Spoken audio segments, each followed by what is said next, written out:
Hi, I'm Mitch Gallagher. Welcome to the Sweetwater Minute. This week on the Sweetwater Minute, I am joined by Reinhold Bogner from Bogner Amplification.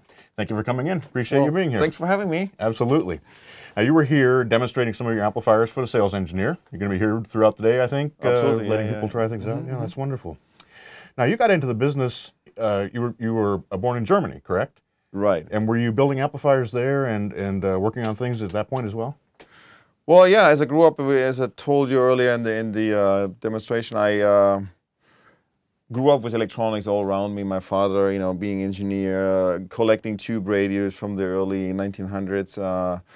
I grew up with that stuff, and then at the teenage point, I bought an electric guitar.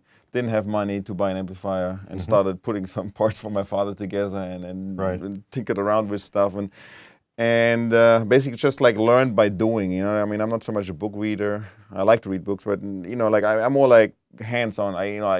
You do something, and I think I found a unique way of designing amplifiers, not so much from the theoretical standpoint, which I went later on to electronic schools too, but what you learn a lot of times there, that doesn't apply for the guitar amplifiers. A lot of things, that theoretically look good or like should be, that's how it should be. Actually terrible, for guitar players. There might be too hi-fi, or there's just something that comes out when you play and just listen, There's, and don't think so much about it, what should be the right way.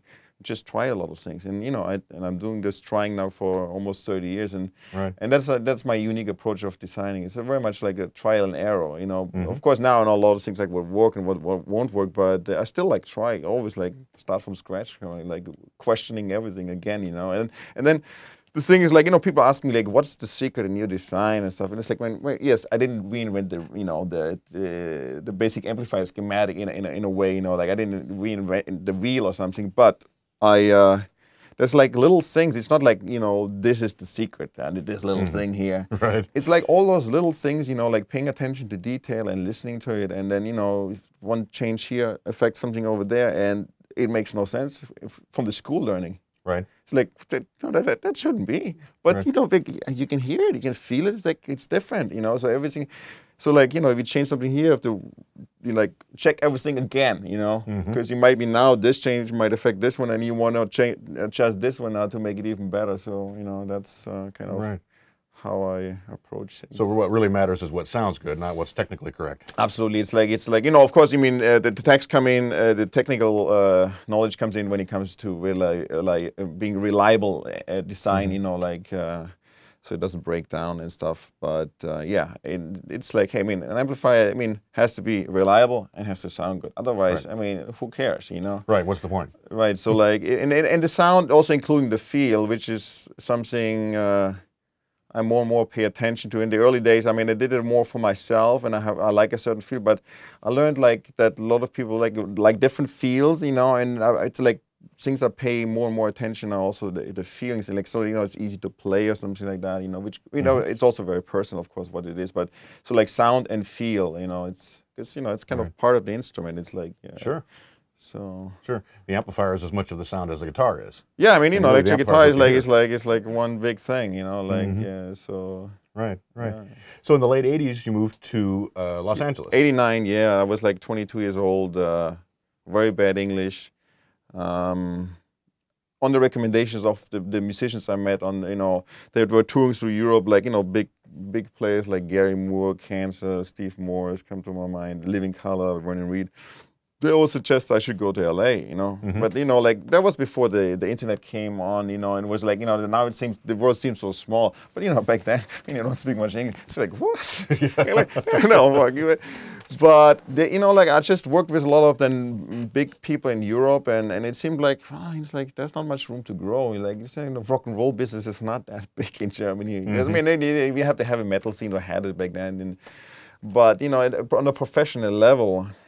Besides Scorpions and Accept, and Rammstein, like what is there, really? So I took that advice and I came here in '89, and I think it was the perfect timing. It was the perfect timing in the sense of when the marketplace was not that full of like amplifier makers, there was Fender Marshall, Vox, and a few oddballs, and Boogie, of course, Rivera, I think, was around already. And then it was just the time when Soldano came, VHT, then me. You know, we were like kind of like this. I would call it the second wave or something. Sure. And you know, so like we kind of cut out our market, like, you know, very early on, and made our mark. Which nowadays, I mean, like now it's so like you open the magazine, it's like every week there's somebody making an amplifier in the garage. You know, it's almost like painting by numbers. Now you download this stuff from the internet. It's, you know, it's like almost took the fun out of it, you know. I mean, back in those days, I mean, we had to rewind the transformer and look like, why is this sounding like this? You know, now you go online, oh, it's because of this. It's like, what's the fun now, you know? Yeah. So, yeah, but so like that's what happened in the 80s. So like I said, it's a good time. It was a great time to start something like this, and it was the right location. It's weird, like, you know, that's something in LA. I mean, you know, there's music business in Nashville, there's music business in New York and stuff, but something about guitar players in LA, it's just, I mean, there's a lot of guitar makers and amplifier makers. I mean, I would think if there's an earthquake in LA, and it would take out LA, I think we would lose like 50% of the American like boutique market, you know, like it's kind of a weird kind of scenario, but there's something in the air there, so yeah. Yeah. So did you start mainly doing repairs, or did you get right into building? No, yeah, I was never a repair guy. Okay. I mean, only if it's absolutely necessary for a friend or something. I was like, basically, I built my first amplifier from scratch, and then of course my friends, when I was like 16 years old, 17 years old, they had some amplifier like, you know, Music Man, Fender, Marshall, and things like that. Gallien Krieger, that was solid state, that was an oddball, but.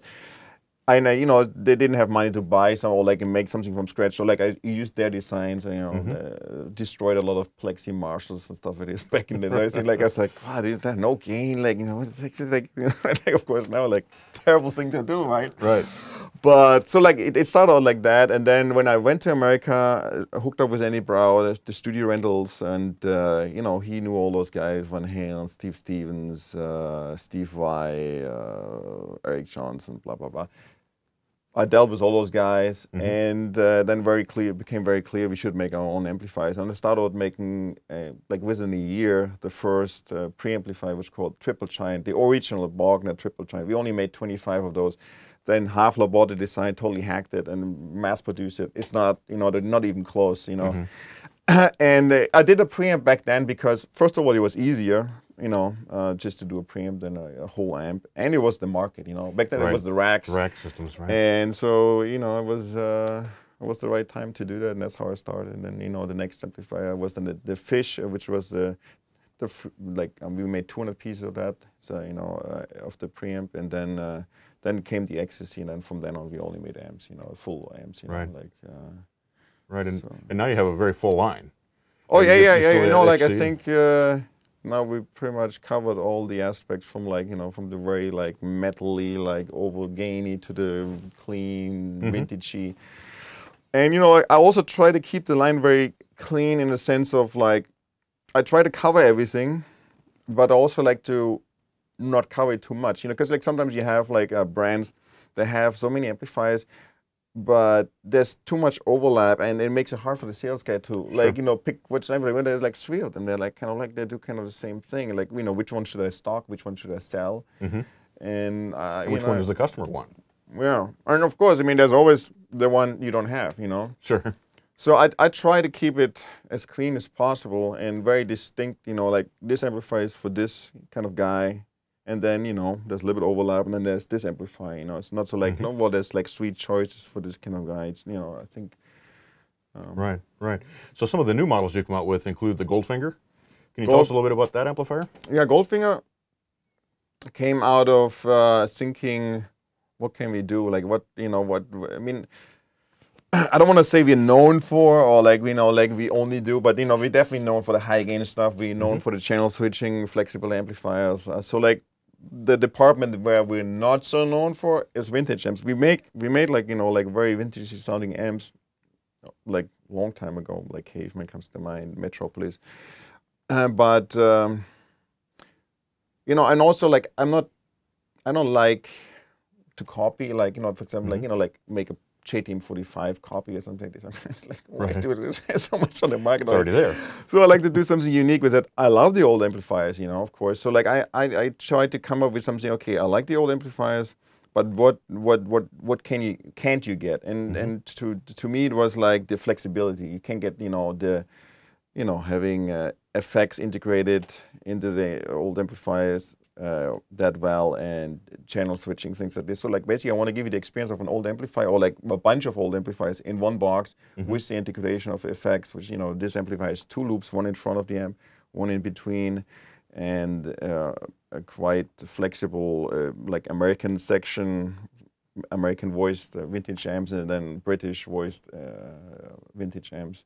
Right. And also tailored more towards the palm distortion compared to some of my other amps, which are mainly preamp, not mainly, but, you know, like, yeah, I would say mainly preamp distortion. They have palm distortion, but, you know, the main sound comes from the preamp. So basically just come up with something different, as I said, not to, you know, tap on the shoes of the other amplifiers, you know, like, and that's the Goldfinger. And actually it was a really hard burst. I mean, like, you know, like after 25 years, I was like, you know, I knock it out like in no time, you know, 3 months or so.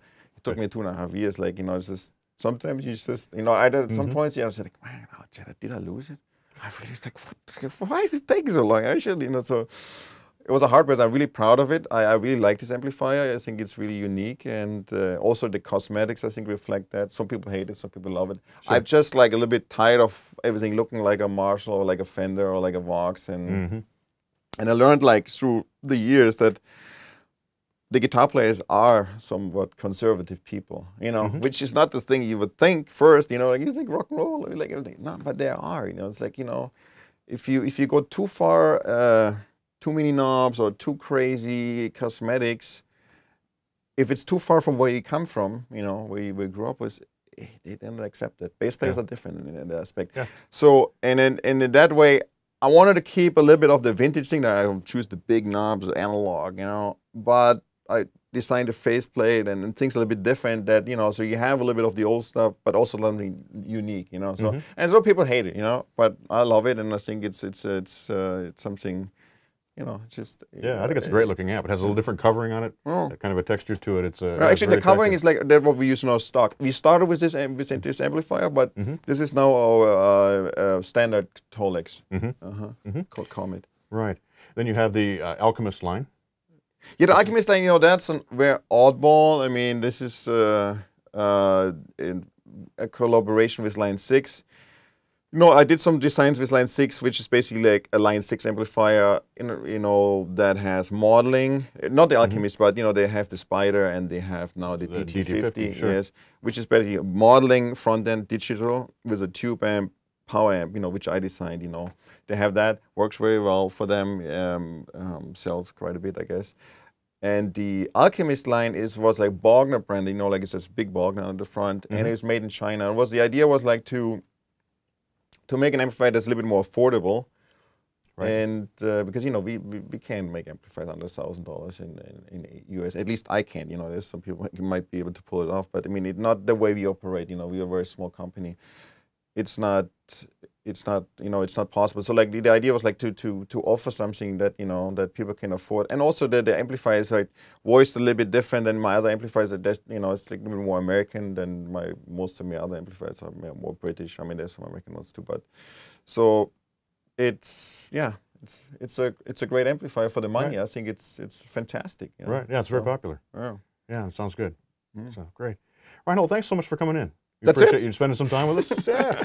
Unless you have more to tell us about. No. Then absolutely no. Like, just joking. Very good. 1 minute. That's Sweetwater Minute. Thank you. Thank you. Appreciate your time. All right. I'm Mitch Gallagher. Thanks for joining me for the Sweetwater Minute.